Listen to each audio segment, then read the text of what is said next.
Sa paggamit pa rin po ng tripod antenna, kailangan yung palad po natin, yung gitnaan ay dikit po yung sa handle. Pag tinaas po natin yan, dapat pantay po yan, hindi po tagilid, nakabalance po yan at tungo ng konti. Hindi po dapat malayo, mas maganda katiit, manual po yung iyong gamit. Ikaw na mismo po naglagay, kitang kita mo na, alam mo na po sa sarili mo na talagang gold.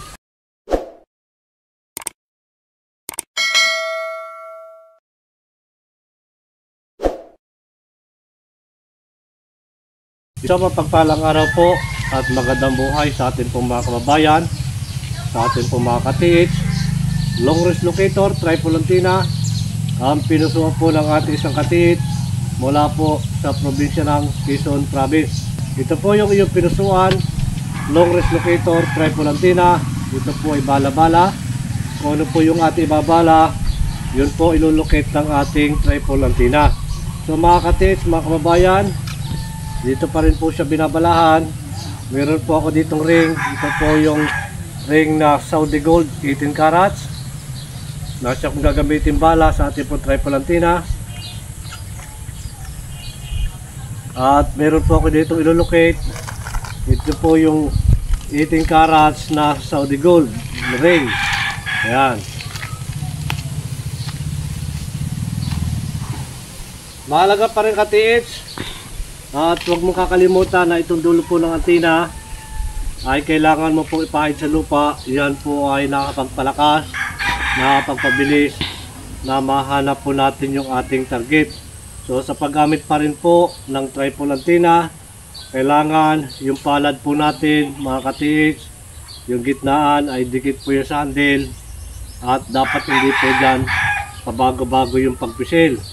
So pag tinaas po natin yan, dapat pantay po yan, hindi po tagilid, kailangan nakabalance po yan at tungo ng konti. So mga kababayan, mga katiits, hindi po dapat malayo, kailangan tama lamang po yung pagkakadikit dito sa ating dibdib. So mga kababayan, mga katiits, ganito pa rin, wala pa rin po sa baba, sa paggamit po natin ng tripod antenna. Kaya pag tinaas po yan, ay kung sana po yan na doon po yung babaling. Ayan, yun po yung ating tripod antenna. Ito pa rin mga katiits, ito po yung tripod antenna. Ayan, ganun po siya kabilis sa paglukit po at paghanap ng atin pong hinahanap. Yung mga kababayan, mga katiits, sa paggamit po natin ng anumang klaseng locator, kailangan, lalo na pagka bago po kayo, huwag niyo pong kalimutan lagi mag-practice. Practice lagi po yan mga katiits. Pinag-aaralan po kung ano po yung mga galaw, yung paggamit, yung pagtaas, paghawak ng ating pong mga manual na locator. Mas maganda katiits na kapag manual po yung iyong gamit, makakasigurado ka po na kapag gold ang iyong inilagay, ikaw na mismo po naglagay, kitang kita mo na, alam mo na po sa sarili mo na talagang gold. Yun po yung ilulocate o hanapin po ng ating tripod antenna. So ganun yan mga katiits. Ito pa rin, yan, ganyan pa rin po yan. Ito pa rin mga katiits, yan, ito po yung ating target. Ito pa rin,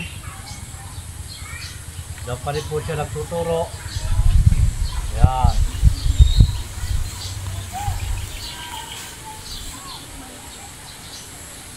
Kaya kailangan lagi mga katiits, pag itinaas mo po yan, lagi manggagaling po yan sa baba.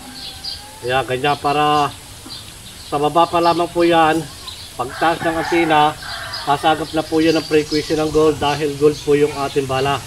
So ganyan mga katiits. Kaya dapat lagi po practice lagi kayo. Lagi nyo po tatandaan, wala po agad nagsimula na marunong. Lahat po yan ay pinag-aaralan. So yung pagpapagalaw po ng ating locator, ganyan din po ako noong una na walang inurasan. Kahit gabi po yan, alas 8 ng gabi, alas 6 ng hapon, alas 8 ng gabi, hanggang alas 10, alas 12, hanggang inaabot po ako dyan ng alas 2 ng madaling araw sa pag-aaral po ng locator. So ipinagkaloob po yan sa akin na makapagpagana po ako ng isang locator. So yan, tiis lang mga katiits, laging practice lamang.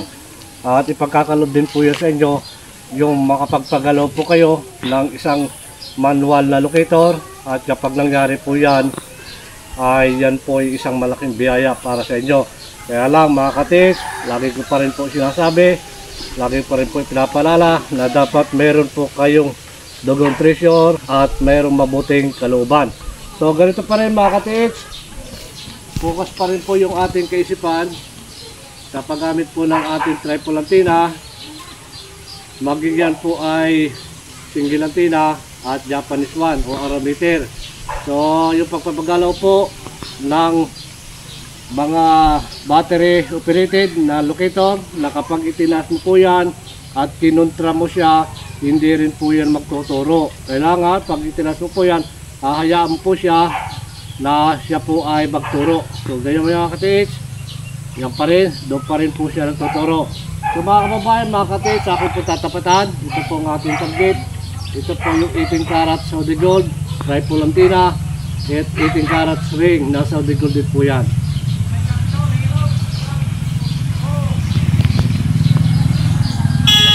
Ito pa rin mga katiits, yan.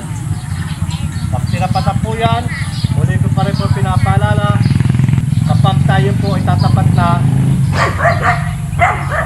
yan, kailangan yung ating kaisipan po ay focus. Yung kamay natin, dapat hindi na po yung pabago-bago. Ito pa rin, yan. Ito pa rin mga katids, pag tinapatan po yan, ito po yung ating triple antenna, yan, nasa pangko po yung mga katids.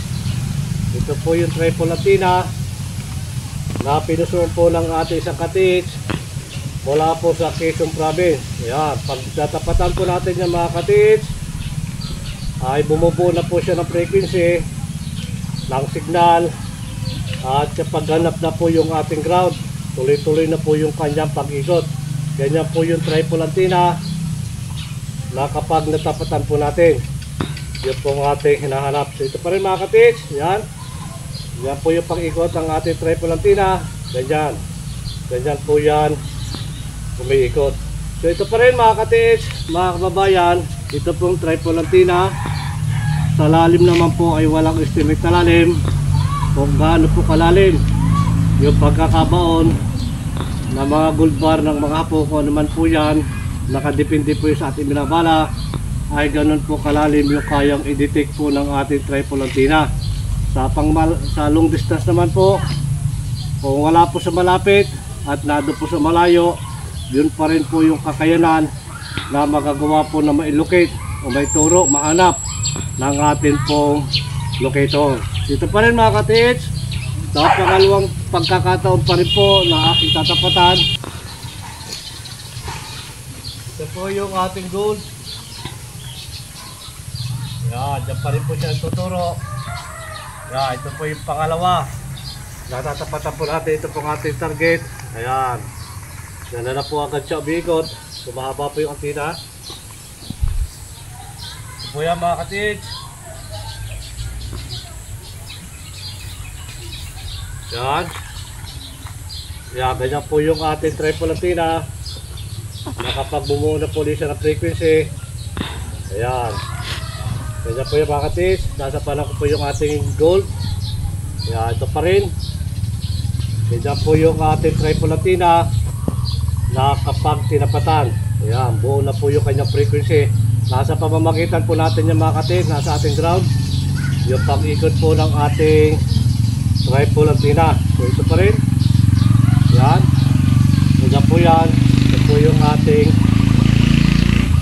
target. Yan. Ganyan po yan. So mga kababayan, mga katids, mahalaga po na kailangan ang manual locator ay mayroon po siyang katuwang na alinman po sa Japanese one o maging aurameter. Mahalaga po yan na bago po kayo magsimula na maghukay at kapag nagsimula na po kayong maghukay hanggang sa lumalim ay kailangan po yung aurameter. Yan, mahalaga po yan hanggang sa lumalim na lumalim, dahil ang isa po sa aurameter o Japanese one, yan yung panghuli ng aura ng gold kapag naituro na po ng ating locator. At yan po ay mahalaga kapag nandun na po sa ilalim. So diyan na po yung ginagamit. So mga katiits, mga kababayan, ito pong single antenna, maging triple antenna, kapag lumusong ka na sa ilalim at na-estimate mo na po yung tamang lalim at napalampas ka na po doon, ay hindi na po iikot yung ating locator at yan po ay magtuturo na ng panibagong direksyon. So gayon po yung ating maging single antenna at triple antenna. So muli po mga kababayan, muli ko pa rin po pinapaalala, bibihira lang po na makakakuha tayo ng gold na mababaw na isang direksyon lang. Yun po ay ibinuon ng mga pamadalian. So matandaan pa rin po lagi natin, pag naghukay po tayo ay maglilikat L pa rin po yan. Ganun po yung pagtatago ng mga hapon. So mga kababayan, mga katiits, maraming salamat. Pagpalain po tayo ng maraming biyaya at higit po isang magandang kalusugan. Ito po yung long range locator triple antenna na pinusuan po ng ating sa katiits mula po sa probinsya ng Quezon Province. Long range locator triple antenna. Maraming salamat mga katiits. God bless po.